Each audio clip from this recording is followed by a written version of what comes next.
नमस्कार, times of Swaraj में आप सबों का स्वागत है और मैं हूं संतोष सिंह। और आज हम टाइम्स ऑफ स्वराज में कोई खबर लेकर नहीं आए, बस हम आपसे एक विनती करने आए हैं।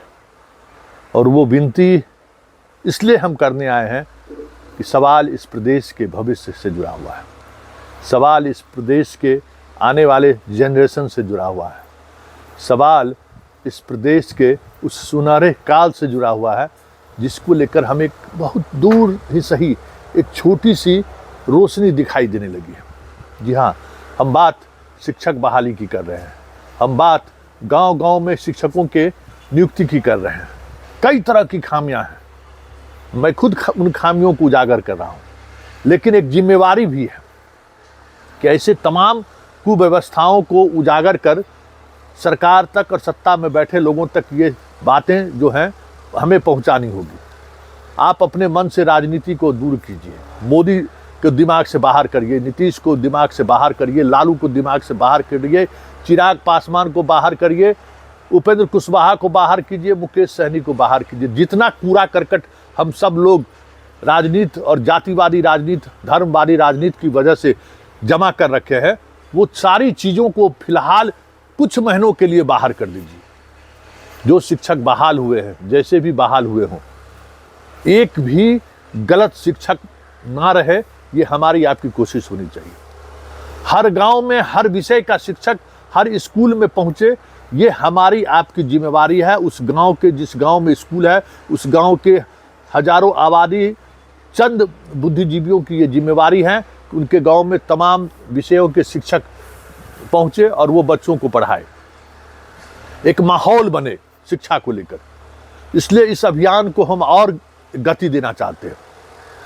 मैंने तो सोचा था कि शिक्षा विभाग को लेकर जो हम एपिसोड चला रहे हैं, वो एपिसोड अब बहुत हो गया। अब दूसरे विषय पर भी चर्चा होनी चाहिए, दूसरे विषय को भी को लेकर हम खबर को लेकर आगे बढ़ें। लेकिन हमें लगता है कि आने वाले 6 महीने तक इस शिक्षा के सब्जेक्ट पर बने रहने की जरूरत है और इसमें आप सबों का सहयोग चाहिए। प्लीज़, हम हाथ जोड़कर आपसे विनती कर रहे हैं।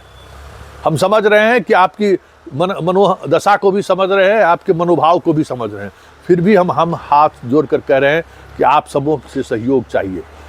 खबरें लगातार हम चला ही रहे हैं, आप सिर्फ अपने इस कुछ मत करिए। प्लीज़, राजनीति से दूर होइए, अपने जो धंधा पानी जो करते रहिए, लेकिन आपके गांव में, आपके पड़ोस में जो स्कूल है, एक बार उस स्कूल को अपडेट कर लीजिए कि कितने शिक्षक हैं, नए कितने शिक्षक आए हैं, कितने स्टूडेंट हैं। वो सारा डाटा कलेक्ट करके आप हम तक भेजिए।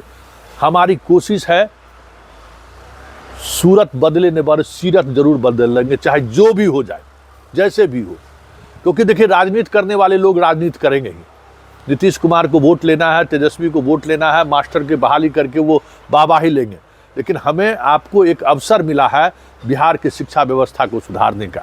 क्योंकि याद रखिए, शिक्षा व्यवस्था सुधरेगा तो ये जो छठ और दीपावली में जो आपको आने में परेशानी हो रही है, जिस तरीके से परेशान होकर आप आ रहे हो, उससे निजात मिलेगा। रोजगार के एक नए अवसर बिहार में पैदा लेगा अगर हम सब आप शिक्षित हो जाएंगे तो। ये बात आप समझ लीजिए। और पूरे देश पर एक बार फिर से बिहारियों का कब्जा होगा, जो कब्जा हमारे हाथ से बाहर निकल गया। हम IIT कम्पीट नहीं कर रहे, UPSC कम्पीट नहीं कर रहे, हम डॉक्टर नहीं बना पा रहे। आप अपने आंकड़ों को गौर से देखिएगा तो आप कोरोना आ जाएगा। आप इस देश के सबसे पिछड़े हुए राज्य शिक्षा में भी आप हैं, कहीं नहीं हैं कहने के लिए। आप जो कह लीजिए, BPSC बिहार का हो, मास्टर बहाली हो, जो भी बहाली हो, देख लीजिए आप कहाँ खड़े हैं, आपका टॉपर कहाँ खड़ा है। इसलिए आपसे चलते चलते फिर से हम आपसे आरजू विनती करते हैं कि शिक्षा में सुधार को लेकर एक व्यापक मौका आप सबों को मिला है और उस मौका को गवाइए मत।